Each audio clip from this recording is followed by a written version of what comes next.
欢迎来到闪灵拉片第2集。序章呢，一半是我吹牛，另一半是证明库布里克在闪灵中有潜意识植入。第1集我解读了开场8镜，并发起了投票，结果令我震惊。从今以后，我将保留一切解读，是否过度交给观众的弹幕判定。新来的朋友别跑，表面拉片，实际畅聊万物，不是播一段叨叨几句那种专业的枯燥的。祝你我健康长寿，2032年完结本系列。上期拉了8镜啊，本期厉害了，就拉1镜，没错，就1个镜头。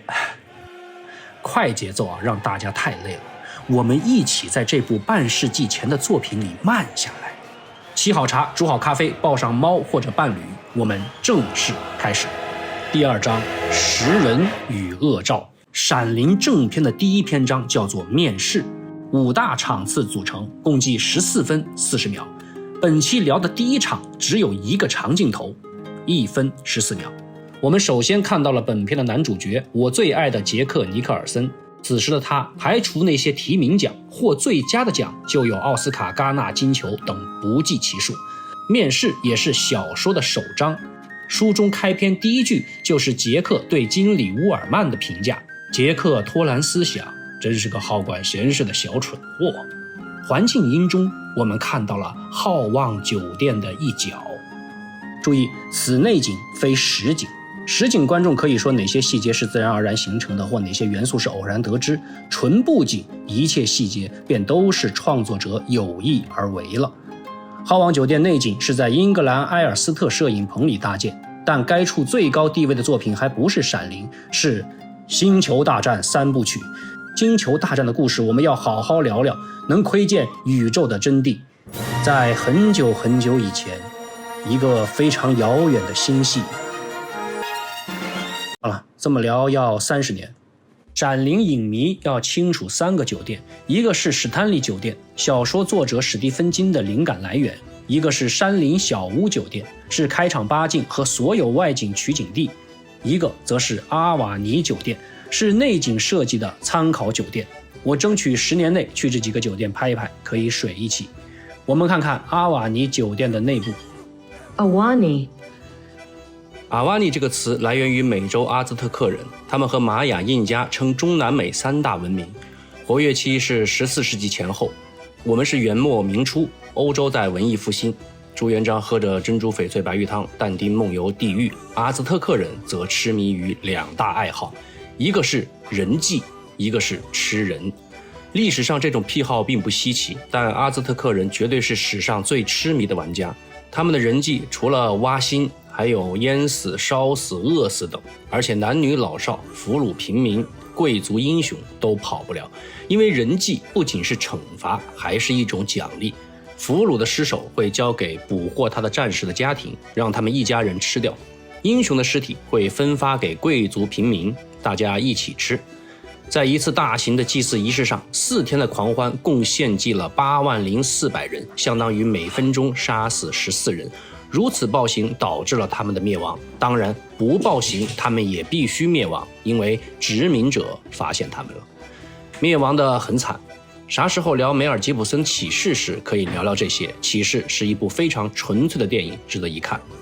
阿兹特克人里有一群女人，从小被训练保持张嘴微笑，类似我们服务界要求笑时露8颗牙。后来阿兹特克人干脆就叫这类女子张开的嘴，发音即阿瓦尼。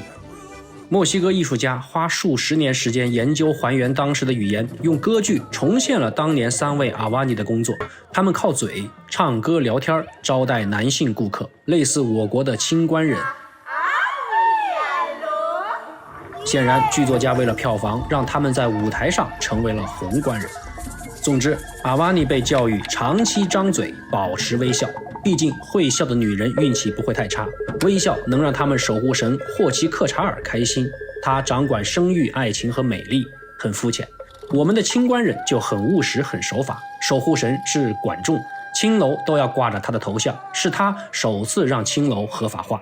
阿瓦尼还认为微笑能驱赶米克特兰之王，类似阎王爷。阿兹特克人会祭拜他，仪式和他们平时的祭祀庆典差不多。就是虐杀伴随着吃人。库布里克之所以为阿瓦尼酒店的元素着迷，是因为《闪灵》不但蕴含着屠杀美洲原住民罪行的自省，还隐藏着食人的隐喻。电影中一家三口首次同框前往好望酒店，首先提到的是渴望张开的嘴。 Dad? Yes? I'm hungry. 接着提到的是吃人。 Snowbound one winter in the mountains. They had to resort to cannibalism in order to stay alive. You mean they ate each other up? They had to, in order to survive.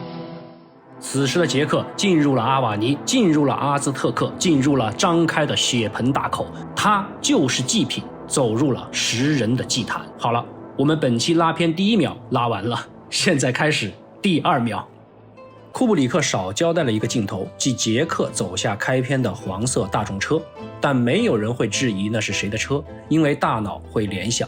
空间方位也一样，库布里克没有用传统的一个大广角交代大厅环境，而是选择跟拍的方式，小心翼翼地揭开酒店的一部分，再逐渐展开。他想要让观众靠潜意识的联想构建地图。其实洛丽塔和大开眼界，库布里克都是如此交代环境。于是时隔半个世纪，粉丝们还在为《闪灵》的正确地图争论不休。空间交代明确是电影创作的基本常识，库布里克当然是有意为之。他要让观众的空间感、方向感错乱，从而从心底产生不知道为什么，但是总觉得不对劲儿的一种感觉。不对劲儿从这里开始建制。一群客人在大厅角落等待服务员。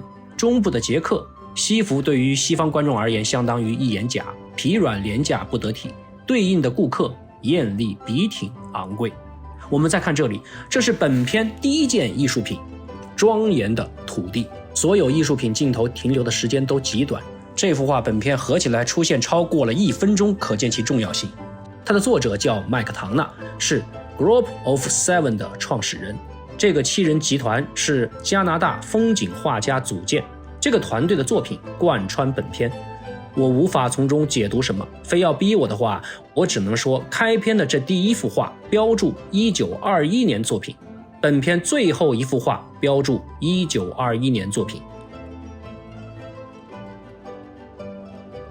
21加21等于42，宇宙真谛。这本杂志画的是巴别塔咱们要快点了。巴别塔会在本片反复出现，预计2026年的片段我会详聊。我们再看下1秒。参考酒店的指向标是4方向，本片布景改为2方向。库布里克去掉多余的方向，只给杰克留下进和出，既是生或死。杰克来到画面中心，他和影片结尾处自己的照片重叠，这是开始也是结束，千里伏笔就此埋下。黄金屋首次登场，以后再聊。杰克脚边的图本片多次出现，把阿瓦尼的7分改为了4分，这被理解为一种4象限，分别对应各种物品、动物、品性和季节。这要聊的话得半小时起，以后慢慢分解。这期就说一点，4象限内的季节不是按春夏秋冬排序，而是交叉的。一会儿电影中理应顺序排列的4季图，也是和4象限一样交叉排列的。坑埋多了，如果哪些忘了填，可以以后提醒我。杰克走向自己第1个落点，注意这个服务员，他的路线显然是朝向画面深处的那群客人，这2个游客路线是朝向出口。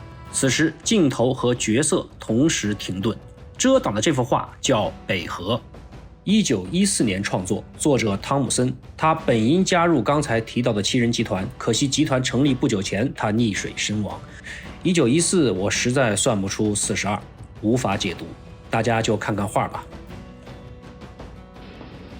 Hi, I've got an appointment with Mr. Ullman. My name's Jack Torrance. His office is the first door on the left. Thank you. 这次演员的调度让摄影机有动机改变移动方向，杰克变为画右，走向画左。注意这里，当现场副导演安排群众演员工作时，都会有一个要求，就是导演不喊停，你的行动是持续的。明显走斜线往角落送餐的服务员，他应该正在放置餐具或者折返，可他就这么消失了。你没觉得你意识到服务员没了，但你意识到了。类似的事情多了，你就会觉得不对劲儿，但是你回忆不起为什么不对劲儿。类似物体莫名移动、空间错位、人物反复出现或消失，库布里克遗孀的弟弟简·哈兰也是本片的制片人表示，这是库布里克有意为之，他要让观众产生不协调感。巧妙的转向让我们看到了大厅一侧的全貌。这一长镜头焦点清晰，画面稳定，得益于斯坦尼康摄影师盖瑞特·布朗，他也是斯坦尼康发明者。我会随着拉片顺道介绍这些颇为枯燥但极其重要的工作人员和电影器材。别急，马上进入本期高潮。早期移动镜头依托轨道、推车、摇臂等，但要满足这种镜头，则需要手持跟拍。摄影机笨重又要对焦，一旦手持移动就会晃动虚焦，斯坦尼康便被盖瑞特·布朗发明了出来。它由3部分组成，能在控制方向、调整焦点、快速移动等情况下，依然像机头一样保持稳定。这种稳定器，洛奇等电影尝了鲜，但并未发挥其极限性能。库布里克对此设备非常着迷，是除了御用摄影师约翰·奥尔克特以外，聘请了斯坦尼康摄影师盖瑞特·布朗。为了满足变态的完美主义者库布里克，盖瑞特·布朗经常要负重60到70斤的装备，将一场戏拍摄40，最多达到130次。此后，他不仅练就了一双粗壮的大腿，也成为了一流的摄影师。几场经典的跟拍让斯坦尼康一战成名，如今成了拍电影不可或缺的器材。我国称斯坦尼康为4菜一汤。镜头继续跟随，太阳轮出现。布奇的局那期我讲过，闪灵也出现了宿命中的孩子坐在太阳轮上看电视。光明和轮回。这幅画以后会出现迷宫的猥琐警官、下楼的女子、进电梯的客人和服务员。这个人和刚才的服务员一样，也很灵异。这组艺术品杰克杀人前会路过，我们以后再说。好了，序章说了潜意识植入除了画面还有声音，所以那一期我在3个地方悄悄的轻语3连，试图影响观众，效果甚微。那库布里克是怎么做的呢？此时杰克即将迈过他未来首次行凶的地点，我们看一下。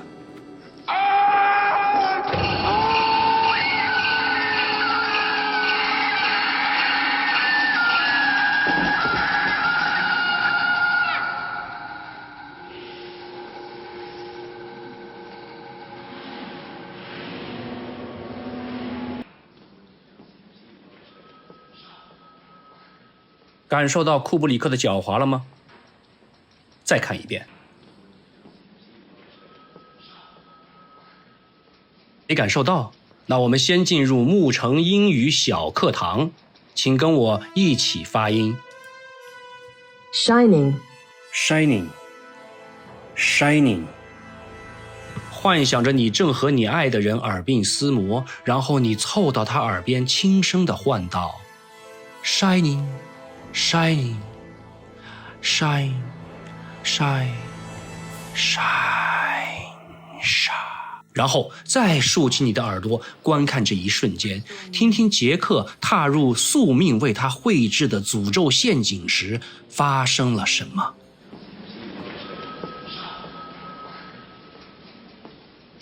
一个幽灵般的声音响起，闪。幽灵在你耳边诉说着闪灵，未来和现在融合到一起，毛骨悚然。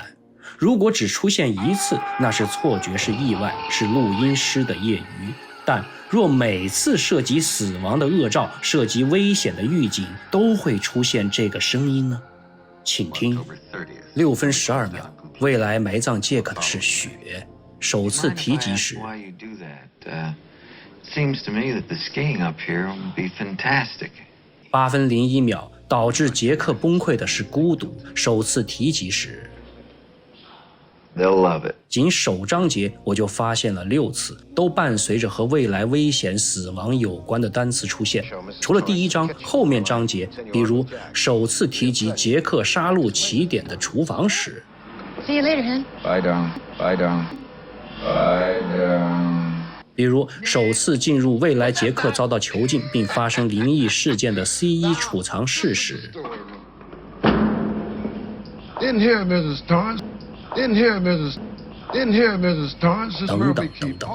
闪灵在本片是一种预兆，一种先知。库布里克让观众也拥有了闪灵的异能，一个声音在我们耳边轻吟 Shine，他提醒杰克死神逼近，他提醒我们危险孕育。当此时夜深人静，我独自听着一个个善事，汗流浃背，汗毛直立。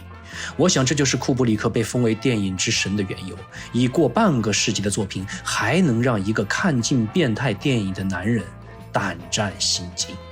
杰克已被魔鬼附身，他进入了经理室，一会儿我们会看到魔鬼本尊。四季图按着土著人的四象限错位排序，这装饰画是为了写实，毕竟这是个酒店，需要有这类画点缀。左侧伟大的地球母亲，创作者诺瓦尔·莫里索，他属于印第安七人绘画集团，和加拿大七人集团遥相呼应。若该片我能找到6个七人集团，岂不是6×7=42了？咱们一半专业一半享受脑洞大开的乐趣。其实这里也有一幅画，是战时的德国讽刺漫画。这幅漫画呢，藏在电影的3个地方，不太方便聊。最后摄影师再次停止，我们来到了这个不存在的窗前。无论是电影画面还是游戏复原 3D 图等，都能确定乌尔曼窗外是一条走廊。办公室是位于酒店中部，显然窗外的天空、绿植、阳光都是布景，观众脑中的地图构建进一步混乱。序章号称看到天空库布里克脸的纪录片导演，这里也有惊人的语录，我们欣赏下。Jack Nicholson touch hands, and right after the line that Barry Nelson says, which is "nice to see you," you can see that there's a paper tray on the desk, and as soon as they touch hands, the paper tray turns into a very large straight-on hard-on coming out of Barry Nelson. 和这位老哥比，我哪有资格说过度解读啊？但我不这么认为。无论小说还是电影，乌尔曼对杰克都是轻视的。小说中写道，乌尔曼对他说，假如我在这件事情上能够自作主张的话，那么我就不会要你。 Make yourself at home. Would you like some coffee? Well, if you're going to have some, I wouldn't mind. Thanks. Susie? Sure. Oh, and would you ask Bill Watson to join us? Yes, I will. 正片第一镜到此结束，都累了吧？我也累了，所以跳过了很多细节。这场戏是本片唯一一场1天内拍完的戏，从此以后每场都要数天，每镜更是需要数十甚至100多条。剧组每个人员都被库布里克的完美主义逼得近乎发狂，戏里戏外每个人都像 Jack 一样被魔鬼上身，因为无论戏里还是戏外，都有一个魔鬼无时无刻盯着你。我们终于找到了库布里克的脸。什么？你说这是穿帮？不，库布里克电影不会穿帮，这一定是库布里克想要告诉我们什么，只是我还没能领悟。我是沐橙，本期点赞1764后再更新，因为这个数字包含着整个宇宙。我们下期再晒。